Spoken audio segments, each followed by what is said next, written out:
The 27th floor of Halberd Dynamics was always too quiet after sunset. Even the elevators seemed reluctant to open their mouths. That night, the hush was broken only by the sound of muffled sobs leaking from the corner office, the office with a panoramic view of the city and an equally panoramic sense of despair. On the wide leather couch sat Eleanor Halberd, daughter of the company's formidable CEO, Victor Halberd. She was barely 23, her hair like spilled ink over her shoulders, her lips trembling with words that wouldn't come. For months she had been mute. Doctors called it trauma-induced aphasia. Therapists said it was reversible, perhaps. But hope had been stretched thin. Victor Halberd, titan of industry, a man whose voice could command mergers worth billions, now knelt beside his daughter, powerless. His empire spanned continents, yet he would have traded it all for a single word from her lips. "If you teach her to speak again," he whispered hoarsely to the empty room, "I'll give you everything." His voice cracked into a cry. Everything. What he didn't realize was that someone heard him. Not a doctor, not a therapist, not a scientist from the glossy labs Halberd Dynamics funded. It was Miguel Alvarez, the night janitor. 2. The janitor's secret. Miguel was 59, his back bent from years of hauling mops and machinery. Most people looked past him, as though the blue uniform rendered him invisible. But Miguel had once been someone else entirely. In Havana, he had been a music teacher, revered for coaxing voice from silence, song from the reluctant. His students had been children scarred by war, orphaned, or mute with grief. He had taught them to speak again through rhythm, melody, and patience. When he emigrated, papers were lost, credentials ignored, and English came slowly. He became just the janitor. Yet inside him, the teacher lived. That night, when Victor's desperate cry echoed down the hall, Miguel paused in his sweeping. He leaned on the mop like a staff, listening. He knew the sound of hopelessness, and of an unspoken plea. He looked toward the door of the corner office. Against his better judgment, he stepped closer. 3. The bargain. Victor Halberd was not a man used to being interrupted. When the janitor knocked lightly and entered, mop still in hand, the CEO's eyes blazed with indignation. "This is private," Victor snapped. Miguel bowed his head slightly. "Pardon, sir. But I think maybe I can help." Victor stared. "Help? What could you possibly?" He stopped. He remembered his own words, flung desperately to the ceiling. "If you teach her to speak again, I'll give you everything." The janitor's dark eyes held something strange. Not arrogance, not pity, just certainty.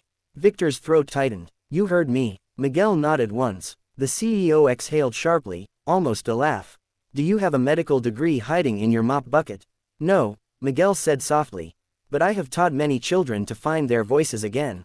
Not with medicine, with music." Victor blinked. Eleanor raised her eyes, curious for the first time in weeks. "Music," Victor repeated. Miguel touched his chest. "The rhythm of the heart speaks before words do. If she can feel rhythm, she can rebuild sound. If she can rebuild sound, she can rebuild speech." Victor wanted to laugh at the absurdity, but his daughter's gaze held him. He hadn't seen her look at anyone with such interest in months. "If you can do this," Victor whispered, his earlier vow returning to his mind, "I will give you everything. My fortune, my company, my anything." Miguel shook his head. "I want nothing but to try." IV. Lessons in silence. The next night, Miguel brought a battered guitar into the office. It was scarred and worn, but when he strummed, the sound was warm, alive. He sat across from Eleanor and tapped a simple beat on the table. Tap tap, pause, tap. Then he sang a single syllable, la. At first, Eleanor only watched. But then Miguel guided her hand to the table. Slowly, she tapped along. Her eyes lit faintly. Days turned into weeks. Each night, when the executives had gone home and the city lights burned like restless stars, the janitor became a teacher again. He played call and response games. One sound, one rhythm, one breath. Eleanor began to hum, then shape vowels. Victor, who secretly stayed late to watch from the doorway, wept more than once. He tried to join in, but Eleanor responded only to Miguel's gentle patience. With her father, she tensed. With Miguel, she relaxed, daring to stumble and try again. The tower that had been built of numbers and contracts now echoed with fragile melodies. The breakthrough. It was a Tuesday night, thick with rain, when it happened. Miguel had been strumming softly, guiding Eleanor through a melody of rising notes. She faltered, frowned, then pressed her lips together. Her eyes shut tight. And then, she spoke. Just one word, a word so small it might have been overlooked in any other room, any other life. Papa. Victor, standing behind them, froze. His heart stopped and then thundered back to life. Say it again, he begged, tears spilling. Eleanor turned, her voice ragged but real. Papa. Victor fell to his knees, clutching her hands, sobbing with relief. The skyscraper, the wealth, the empire, none of it mattered. That single word was worth more than all of it. He turned to Miguel. You've done it. The promise. True to his vow, Victor summoned his lawyers the next day. I said I'd give him everything, Victor told them, pointing to the bewildered janitor standing awkwardly in the corner. The lawyers paled. Everything. Victor slammed his fist on the desk. Do you think I make promises lightly? Transfer my shares, my fortune, my power. Give it to him. But Miguel stepped forward, shaking his head. No, senor. I never wanted riches. Victor's eyes burned. Don't refuse me. You've given me back my daughter. Miguel's voice was firm. All I want is for her to keep singing. That is enough. Victor stared. Slowly, he realized what true wealth looked like, not numbers on a ledger, but a daughter's voice returned. 7. What came after? News of Eleanor's recovery spread quietly at first, then like wildfire.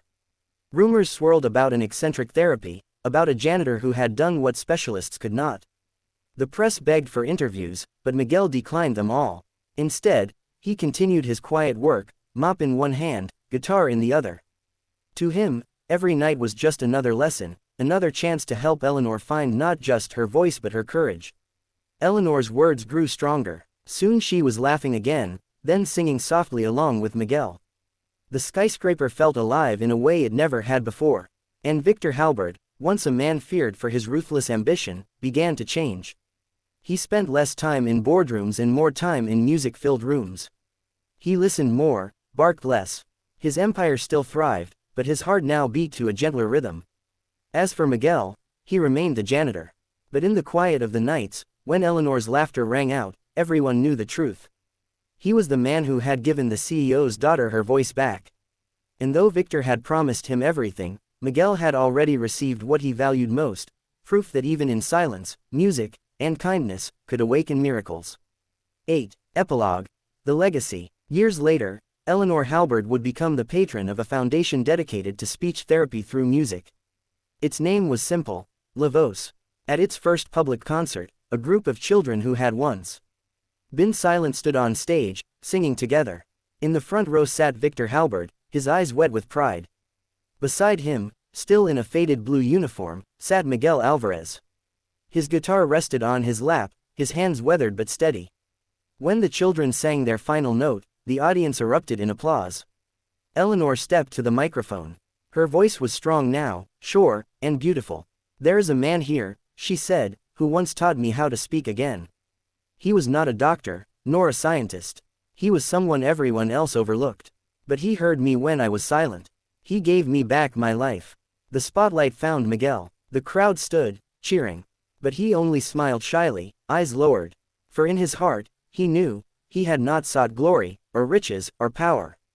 He had simply done what needed to be done. And that was enough.